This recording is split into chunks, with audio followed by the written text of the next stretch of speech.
नमस्कार, आप देख रहे हैं जनचेतना न्यूज में आपके साथ हर्षिता जौहरी। आइए रुक करते हैं हेडलाइंस की ओर। गत दिवस बनी खूनी ग्रिल एक दिन भी नहीं टिकी, हवा के झोंके से गिरी। किसानों के खिलाफ दर्ज हुए केसों की इंक्वायरी में पुलिस थाने में नहीं जाएंगे किसान। सफरनामा में जानेंगे कैसे फतेहाबाद के युवक ने बनाई पंजाबी गायक निंजा के दिल में अलग पहचान। पिछले 8 सालों से गंदा पानी पीने को मजबूर मलियाला गाँव निवासी। अब खबरें विस्तार से। न जाने फतेहाबाद से भ्रष्टाचार कब खत्म होगा। चाहे सड़क बनाने का काम हो, पानी की लाइन बिछाना हो, आए दिन सीएम विंडो में लगातार एप्लीकेशन लग रही हैं। भ्रष्टाचार ने अब लापरवाही का रूप लेना भी शुरू कर दिया है। बीते दिनों स्थानीय माजरा रोड पर बने कट की वजह से एक युवक ने अपनी जान गंवा दी। जब शहरवासियों ने आवाज उठाई तो आनन फानन में NHAI द्वारा इसको बंद करके बीती शाम को लगाई गई ग्रिल तेज हवा के झोंके से गिर गई। एक बार तो ग्रिल लगते ही सोशल मीडिया पर प्रशासन की वाहवाही के संदेश वायरल होते रहे, लेकिन सच्चाई कुछ और ही निकली। तेज हवा के झोंके से ग्रिल गिर गई। इस ग्रिल की मजबूती का जायजा लेने जब जिंदगी आस्था अध्यक्ष हरदीप सिंह वहां पहुंचे तो पाया कि ग्रिल तो गिरी पड़ी थी। मौके पर मौजूद उस ग्रिल को लगाने वाले कर्मचारी के माध्यम से उन्होंने ठेकेदार से भी बात की। वहीं दूसरी ओर इस बारे में जब शहर के लोग ज्ञापन देने के लिए उपायुक्त से मिलने पहुंचे तो उपायुक्त ने कहा कि यह मामला उनके संज्ञान में नहीं है और उन्हें इस ग्रिल के बारे में कुछ भी नहीं पता।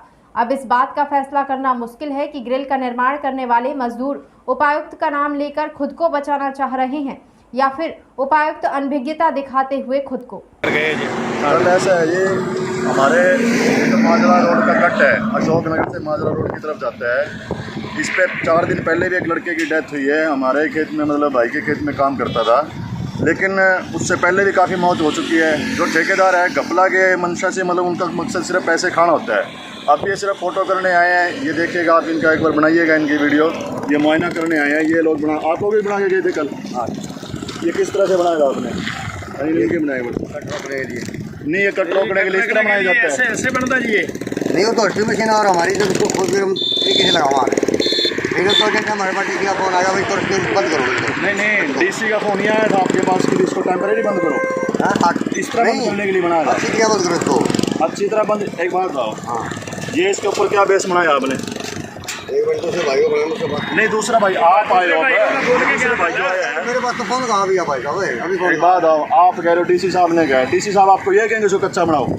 आज ये सारे साथी गांव वाले और है ना, सारे वकील बुकुल डीसी साहब से मिलने जा रहे हैं। आपको बता दें कि शहरवासियों को उपायुक्त से मिलने के लिए भी काफी जद्दोजहद का सामना करना पड़ा। कि माजरा रोड का जो कट है नेशनल हाईवे पे, वो काफ़ी दिनों से लोगों के लिए समस्या बना हुआ है और उसमें कम से कम अब तक 1 दर्जन जो लोग हैं मौत का ग्रास बन चुके हैं। अभी 4-5 दिन पहले भी हमारे दोस्त के खेत में लड़का काम करता था, वो कट क्रॉस करते हुए मौत का ग्रास बन गया। अभी काफ़ी दिनों से जैसे माजरा से हैं, अशोक नगर से हैं, काफ़ी जो लोग हैं उनकी डिमांड थी इस कट को बंद किया जाए, लेकिन प्रशासन ने कल रात को उसको खाना पूर्ति करते कल शाम को ग्रिल लगा दी थी, जो कि एक तरह से बिल्कुल ही ऐसे लगाई गई है कि वो हवा के झोंके से गिर गई। और इस तरह का काम मतलब फॉर्मेलिटी से किया गया। जब हम आज उस साइड से जा रहे थे तो दूसरे भाई हमारे अशोक नगर से हैं, इस तरह के जो साथी इकट्ठा हुए तो वो जो ग्रिल गिरी हवा के झोंके से, तो एक तरह से घपला करने के लिए चीज़ें बनाते हैं। अब भी हमने एक जनहितैषी काम के लिए यहाँ पर डीसी साहब से मिलने के लिए आए हुए 10 बजे से, लेकिन अब तक हमारे को बिठा रखा है। 10 बार कह चुके कि हमारे को मिलाया जाए, अभी तक मिलवाया नहीं है। मतलब जनता के हितैषी काम के लिए अगर यहाँ पे रखा जाते हैं तो इस तरह से उनको रखा जाता है। हमारी तो यही डिमांड है कि हमें आने की जरूरत ना पड़े, प्रशासन ऐसा काम करे कि अधिकारियों को सख्त निर्देश दें कि अगर इस तरह का कोई घपला पाया जाता है और नेशनल हाईवे का मामला है, वहाँ पे एक हवा के झोंके से लगाई हुई ग्रिल गिर गई, इसका मतलब जो अधिकारी है वो लूट खसोट की नीति से काम कर रहे हैं, चाहे ठेकेदार हैं, उनको साथ के साथ सस्पेंड किया जाना चाहिए।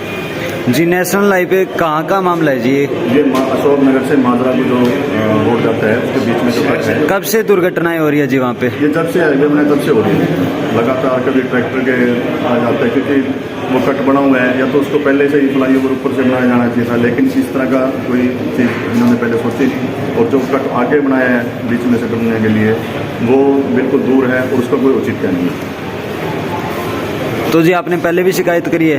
पहले आम के अशोकनगर माजरा जितने भी इस रोड पे गांव पड़ते हैं, बिरनाना के एक लड़के की डेथ हुई थी तब भी ये मामला उठा था, और एक माजरा के 5 लोगों की डेथ हुई तब भी ये मामला उठा था। उठते रहते हैं लेकिन प्रशासन सिर्फ उसके खाना प्रति मान के जो है छोड़ देता है। अब भी हम दरखास्त लेके खड़े हैं, हमने कोई नौकरी लगने की दरखास्त तो लेके आई नहीं है। हम तो प्रशासन से यही मांग करने हैं कि उसको ठीक किया जाए बस। 10 बजे से बैठे हैं, 11:30 हो गए। अभी आगे की क्या प्रोसेस रही है जी? आगे अगर हम तो ये है कि अगर उसको ठीक करा दिया जाता है तो हम प्रशासन का आभार व्यक्त करेंगे। नहीं कराया जाता है तो हमें उसको सीएम साहब से या जिससे मिलना है उनसे मिलेंगे। हरियाणा में नए कृषि कानूनों के विरोध में चल रहे किसान आंदोलन के दौरान किसानों प्रदर्शनकारियों के विरुद्ध अब तक राजद्रोह के 2 और 136 अन्य मुकदमे दर्ज किए गए हैं। इनमें 687 किसान नामजद किए गए हैं, जबकि 38,000 अज्ञात को आरोपी बनाया गया है। अज्ञात में कुछ निहंग भी हैं। कांग्रेस विधायक भरत भूषण बत्रा और जगबीर मलिक के सवाल पर मुख्यमंत्री मनोहर लाल ने सदन में यह जानकारी दी। किसानों को इसके तहत लेटर आने शुरू हो गए हैं, लेकिन किसान नेता गुरनाम सिंह चटूनी ने सभी से आग्रह किया है कि जिनके भी पास में ऐसे बुलावे आ रहे हैं वो संगठन के अगले आदेश आने तक ऐसी किसी भी जगह पर जाने से बचें। अब हरियाणा की पुलिस ने किसानों को नोटिस भेजने शुरू कर दिए हैं कि आपके ऊपर ये मुकदमा है और आप थाने में आके इसकी तफ्तीश में शामिल हो। साथियों, मैं ये कहना चाहता हूं कि हमारा कोई भाई पुलिस के बुलाने पे, पुलिस के नोटिस पे थाने में ना जाए।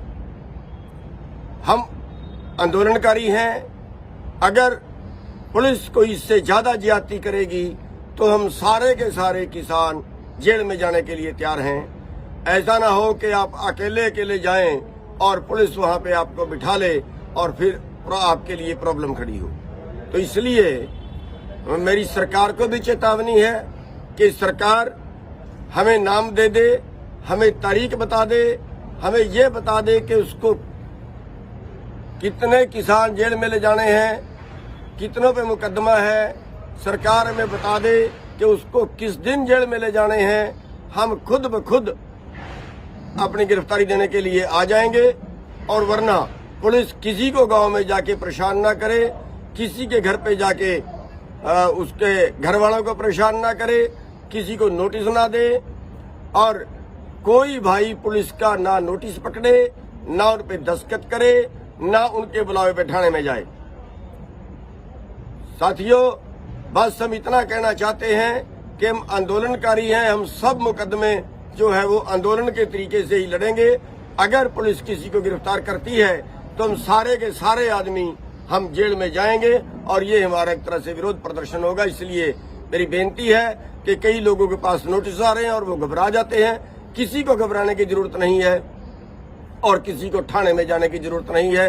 और पुलिस को भी हमारा कहना है कि पुलिस किसी को परेशान करती है तो वो तुरंत उसको बंद कर दे। कहते हैं इरादों में अगर जान हो तो आप कुछ भी हासिल कर सकते हो। फतेहाबाद के ऐसे ही एक शख्स ने अपने कठिन इरादों से पंजाबी गायक निंजा के दिल में अपनी अलग जगह बना ली। इस इंसान ने निंजा के साथ पहले सताने लगे हो जैसा सुपर डुपर हिट गाना गा दिया। उसके बाद आदत सॉन्ग से जाना जाने वाला निंजा को आदत वे नाम से एक और सुपरहिट गाने की सौगात दी है। हम बात कर रहे हैं फतेहाबाद के एक साधारण परिवार में पैदा हुए विनोद वर्मा उर्फ बीबी की। जनचेतना चैनल के कार्यक्रम सफरनामा में हमने बीबी से खास मुलाकात की, जिसे आप हमारे YouTube चैनल पर शुक्रवार 27 अगस्त को सुबह 11 बजे देख सकते हैं। मेरा ट्रांसफ़र शिमला हुआ तो वहीं से बस ये जर्नी शुरू हुई म्यूज़िक की। और सांवला जिया ना ज़्यादा गोरा चिट्टा ओ वेखणे नू भोला लगदा थोड़ा जा सवादा तिखा ओ मंग मेरी पूरी करदा ओ मंग मेरी पूरी करदा ओ मेरे पीछे बैठा सेल फोन बेचनी। अनेक नहीं, क्या बात है। जितनी आपकी अच्छी आवाज़ है उतने ही अच्छे बोल भी हैं। परमात्मा की मेहर आप पर यूं ही बनी रहे। तो पंजाबी इंडस्ट्री में किसी को आइकन मानते हैं? आइकन सर एक्चुअली तो सर मेरा ये मानना है कि सर चंगा गाउण वाले ਚੰਗਾ ਸੁਣਨ ਵਾਲੇ ਮੇਰੇ ਲਈ ਸਾਰੇ ਹੀ ਵਧੀਆ ਜੀ। ਮੈਂ ਤਾਂ ਚੰਗਾ ਸੁਣਨਾ पसंद करदा जी। इवन ਮੈਨੂੰ ਤਾਂ ਸਾਰੇ ਸਿੰਗਰ ਹੀ ਵਧੀਆ ਲੱਗਦੇ। पीने के गंदे पानी की समस्या को लेकर गांव मलयाला निवासी बहुत परेशान हैं। ट्यूबवेल से होने वाली पेयजल आपूर्ति में निरंतर गंदा पानी आने से गांववासी बहुत सी बीमारियों की चपेट में हैं। शुद्ध पेयजल दिलाने के लिए क्षेत्र के लोग कई बार संबंधित अधिकारियों से मांग कर चुके हैं, मगर अभी तक समस्या दूर नहीं कराई गई। इस बारे में ग्रामीणों ने जन स्वास्थ्य कार्यालय पहुंच एसडीओ को ज्ञापन सौंपा और कहा कि उनके गांव में पिछले काफी समय से पेयजल सप्लाई में गंदा पानी आ रहा है, जिसका जल्द से जल्द समाधान किया जाए ताकि गांव में गंदा पानी पीने से फैलती बीमारियों को रोका जा सके। ਇਹ ਜੀ ਸਾਡੇ ਪਿੰਡ ਦਾ ਪਾਣੀ ਦਾ ਮਾਮਲਾ ਜੀ। ਸਾਡੇ ਪਿੰਡ ਦੇ ਵਿੱਚ ਜੀ ਪਾਣੀ ਦੀ ਬਹੁਤ ਜ਼ਿਆਦਾ ਸਮੱਸਿਆ ਹੈ ਜੀ। ਜਿਹੜਾ ਸਾਡੇ ਪਿੰਡ ਵਿੱਚ ਪਾਣੀ ਹੈ ਨਾ ਜੀ, ਉਹ ਟਿਊਬਵੈਲ ਦਾ ਪਾਣੀ ਹੈ ਜੀ। ਜਿਹੜਾ ਜਾਣੀ ਕਿ ਪਿੰਡ ਨੂੰ ਸਪਲਾਈ ਦਿੱਤੀ ਜਾਂਦੀ ਹੈ ਟਿਊਬਵੈਲ ਦੀ ਹੈ ਜੀ। ਉਹ ਪਾਣੀ ਬਹੁਤ ਜ਼ਿਆਦਾ ਮਾੜਾ ਹੈਗਾ ਜੀ ਤੇ ਪ੍ਰੋਪਰ ਪਿੰਡ ਦੇ ਵਿੱਚ ਜੀ ਪਾਣੀ ਦੀ ਸਪਲਾਈ ਵੀ ਨਹੀਂ ਹੈਗੀ ਜੀ। ਪਾਣੀ ਪਹੁੰਚਦਾ ਨਹੀਂ ਹੈਗਾ ਸਾਰੇ ਪਿੰਡ ਦੇ ਵਿੱਚ। ਪਾਣੀ ਦੀ ਇਸ ਕਰਕੇ ਸਾਨੂੰ ਬਹੁਤ ਜ਼ਿਆਦਾ ਸਮੱਸਿਆ ਜੀ। ਸਾਨੂੰ ਕਮ ਸੇ ਕਮ ਜੀ ਇਹ ਸਮੱਸਿਆ 8-9 ਸਾਲ ਤੋਂ ਹੈ ਜੀ। यानी कि ਐਕਚੁਅਲੀ जी ਐਂ ਸੀ ਵੀ ਨਹਿਰ ਦਾ ਪਾਣੀ ਆਊਗਾ ਜੀ, ਪਰ ਫਿਰ ਜੀ ਆਪਣਾ ਟਿਊਬਵੈਲ ਲਗਾਦਾ ਜੀ ਪਾਣੀ ਵਾਸਤੇ। यानी कि ਸਾਨੂੰ ਟਿਊਬਵੈਲ ਦੀ ਪਾਣੀ ਮਿਲਦਾ ਜੀ। ਟਿਊਬਵੈਲ ਦਾ ਪਾਣੀ ਬਹੁਤ ਜ਼ਿਆਦਾ ਖਰਾਬ ਆ ਜੀ, ਜਿਹਦੇ ਕਾਰਨ ਸਾਡੇ ਪਿੰਡ ਦੇ ਵਿੱਚ ਬਿਮਾਰੀਆਂ ਬਹੁਤ ਜ਼ਿਆਦਾ ਵੱਧ ਰਹੀਆਂ ਜੀ। कौन से गांव से हो जी? ਪਿੰਡ ਮੱਲ ਵਾਲਾ ਜੀ ਸਾਡਾ, ਤਹਿਸੀਲ ਰਤੀਆ ਔਰ ਡਿਸਟ੍ਰਿਕਟ ਫਤਿਆਬਾਦ ਹੈ। ਹਾਂਜੀ, ਪਹਿਲਾਂ ਜੀ ਸਾਡੇ ਪਿੰਡ ਦੇ ਵਿੱਚ ਵੀ ਜਦੋਂ ਕੋਈ ਨੇਤਾ ਵਗੈਰਾ ਜਾਂਦੇ ਨੇ ਜੀ, ਉਦੋਂ ਸ਼ਿਕਾਇਤ ਕੀਤੀ ਹੈ ਜੀ ਲੋਕਾਂ ਨੇ, ਪਿੰਡ ਦੇ ਨੇ ਰਲ ਕੇ ਜੀ, ਪਰ ਜਾਣੀ ਕਿ ਕੋਈ ਸੁਣਵਾਈ ਨਹੀਂ ਹੋਈ ਜੀ। क्या नाम है जी आपका? ਲਕਸ਼ਮਣ ਸਿੰਘ ਹੈ ਜੀ ਮੇਰਾ ਨਾਮ। ਜਾਰੀ ਜੀ ਪਿੰਡ ਦੇ ਵਿੱਚ ਹਰ ਤੀਜੇ ਚੌਥੇ ਘਰ ਜੀ ਪਾਥਰੀ, ਕੈਂਸਰ, ਹੋਰ ਬਹੁਤ ਜ਼ਿਆਦਾ ਬਿਮਾਰੀਆਂ ਜੀ, ਬਹੁਤ ਜ਼ਿਆਦਾ ਬਿਮਾਰੀ ਦੀ ਬਹੁਤ ਜ਼ਿਆਦਾ ਪ੍ਰੋਬਲਮ ਹੋ ਰਹੀ ਹੈ ਜੀ। ਆ ਜਿੰਨੀਆਂ ਜੀ ਜੋ ਆਪਣਾ ਔਰਤਾਂ ਉਰੇ ਖੜੀਆਂ ਨੇ ਜੀ, ਮੈਂ ਕਹਿੰਦਾ ਅੱਧੀਆਂ ਇਹਨਾਂ ਦੇ ਵਿੱਚ ਬਿਮਾਰੀ ਦੀਆਂ ਪੀੜਤ ਨੇ ਜੀ। हरेक नू जी प्रॉब्लम आ जी पानी दी। जिला नागरिक अस्पताल की इमरजेंसी में 20 अगस्त को एक व्यक्ति अपने बच्चे के इलाज को लेकर पहुंचा था। यहां गला कान नाक रोग विशेषज्ञ डॉक्टर राकेश मित्तल की ड्यूटी थी।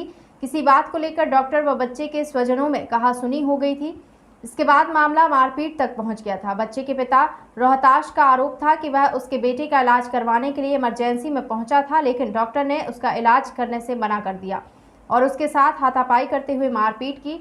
वहीं इस मामले में बुधवार को अस्पताल के 2 सीसीटीवी कैमरों की फुटेज वायरल हुई। इसमें डॉक्टर मरीज की पर्ची को फेंकते हुए युवकों को अपने कमरे से बाहर निकालने का इशारा करते और फिर धक्का देते दिखाई दे रहे हैं। दूसरे सीसीटीवी की फुटेज में डॉक्टर बच्चे के पिता के साथ एक अन्य युवक को थप्पड़ मारते दिख रहे हैं। हालांकि बच्चे के पिता के साथ आया एक अन्य युवक भी डॉक्टर को धक्का देते व थप्पड़ मारते हुए दिखाई दे रहा है। इस मामले में दोनों पक्षों की तरफ से पीएमओ डॉक्टर शैलेंद्र ममगाई शैली को शिकायत दी गई है। पीएमओ ने इस मामले में 3 डॉक्टरों की एक जांच कमेटी गठित कर दी है। फिलहाल के लिए इतना ही। खबरों का सिलसिला लगातार जारी है। आप बने रहें जनचेतना न्यूज के साथ। नमस्कार।